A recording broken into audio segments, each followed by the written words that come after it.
think this is clean. This is a challenge for Andrew and Cam. It's for the two of you to do the Clarke and Dawe sketch, The Front Fell Off. Okay. This was... Was this a sketch or was this an actual thing that happened because Australia? Oh, actually... Oh, no, I think this was a sketch. I'm pretty sure. 'Cause This is from The Chaser, isn't it? Oh, okay, yeah. Which one of you is going to be which, though? I'll be the interviewer? Okay. Sounds great. Senator Collins, thank you for coming in. It's a great pleasure, thank you. This ship that was involved in the incident off Western Australia this week. Yeah, the one where the front fell off. Yeah. That's not very typical. I'd like to make that point. Well, how is it untypical? Well, there are a lot of these ships going around the world all the time, and very seldom does anything like this happen. I just don't want people thinking that tankers aren't safe. Was this tanker safe? Well, I was thinking more about the other ones. The ones that are safe? Yeah, the ones that the ones the front doesn't fall off.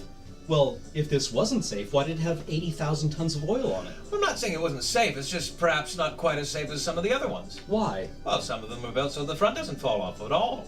Wasn't this built so the front wouldn't fall off? Well, obviously not.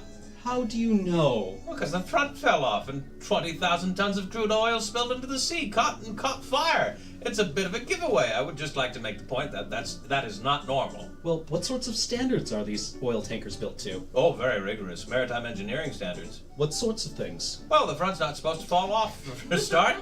And what other things? Well, there are regulations governing the materials they can be made of. What materials? Oh, cardboard's out. And no cardboard derivatives. Like paper? No paper. No string. No sellotape. Rubber? No, rubber's out. They've got to have a steering wheel. There's a minimum crew requirement. What's the minimum crew? Well, one, I suppose.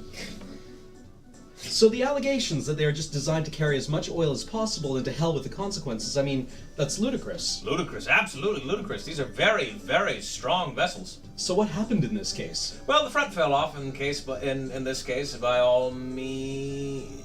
But that's very unusual. But that's very unusual. But, Senator Collins, why did the front bit fall off? Well, a wave hit it. A wave hit it. A wave hit the ship. Is that unusual? Oh yeah, at sea. Chance in a million. So what do you do to protect the environment in cases like this? Well, the ship was towed outside the environment. Into another environment? No. It's been towed beyond the environment. It's not in the environment. Yes, but from one environment to another environment. No, it's beyond the environment. It's not in an environment. It has been towed beyond the environment. Well, what's out there? Nothing's out there. There must be something out there. There's nothing out there. All there is sea and birds and fish. And 20,000 tons of crude oil. And what else? And a fire. And anything else? And the part of the ship that the front fell off of. But there's nothing else out there. Senator Collins, thank you for joining us. It's a complete void. Yeah, we're out of time. The environment's perfectly safe. We're out of time. Well, can you book me a cab? But didn't you come in a Commonwealth car? Yes, I did, but What happened? the front fell off. Hooray! My apologies about the mentioning The Chaser. This is not from The Chaser. This is Clarke and Dawe. This is their thing. I assumed that this was part of that because when you go on YouTube, you see all sorts of things labeled with incorrect labels. So, Ah. yeah.